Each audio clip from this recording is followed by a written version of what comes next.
Well, I grew up when he wasn't famous. In fact, he was looking for work.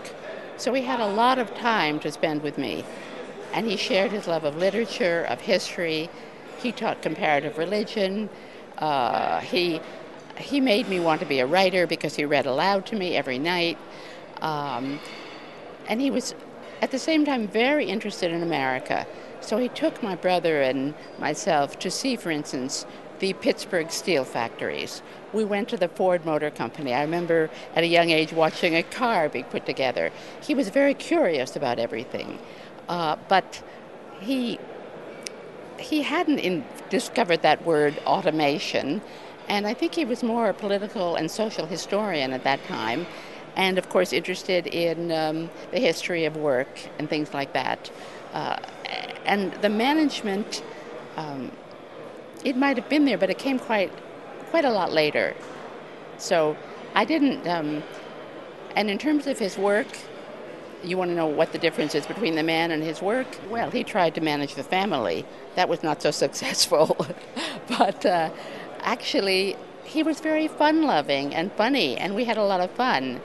And he didn't impose it. I can remember we played charades. I was always lying on the floor in his study doing my homework, and he was helping me with it.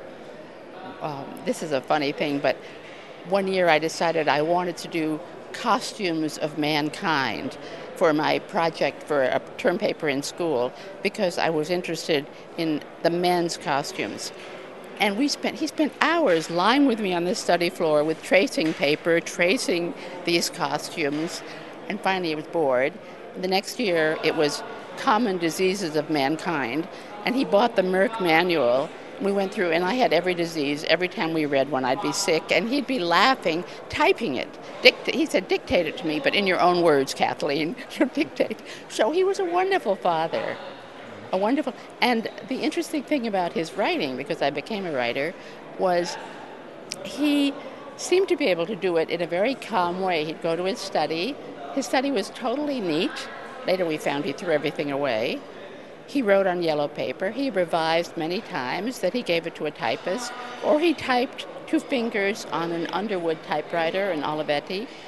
I mean, amazing, the output that he managed in that very simple way. That was he communicated that to me. Very good. He was a great journalist, and I remember that I also worked as a while for journalists, but I wrote the Straubs, only by calling him up every night that the essay was due and saying, what should I write about? Then he would give me his opinion. I would say, how can you be so conservative? How can you be so stuffy? I was 19 years old. I would go and write the exact opposite. And at the end, of course, I won the huge recognition. I said, really, I should give you the credit. He was a wonderful journalist. You could give him any topic, and he would make a perfectly rounded speech or argument, and a wonderful speaker, an absolutely fantastic speaker. I think you probably heard him. But he would start with one idea, branch out into this huge associative realm of knowledge, and then come back to the idea. It was outstanding. At one point, my son went out to do an oral history of my father as his college project. My mother went away, and my son said, they never did the oral history. They went out to restaurants and ate every forbidden food that he wasn't supposed to have. I'm sure, yes. He was great, though. A wonderful, I think what I feel looking back on the whole thing was this wonderful survivor spirit. And so many refugees were crushed by the experience. My parents looked forward. We all have American names. They loved America.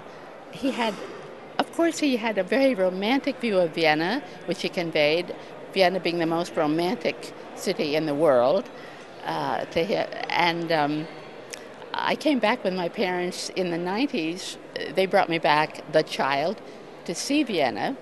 And there, he conveyed that spirit too. I think he had an ambiguous relationship with Vienna that was mentioned, but a very fin de siècle romantic view as well.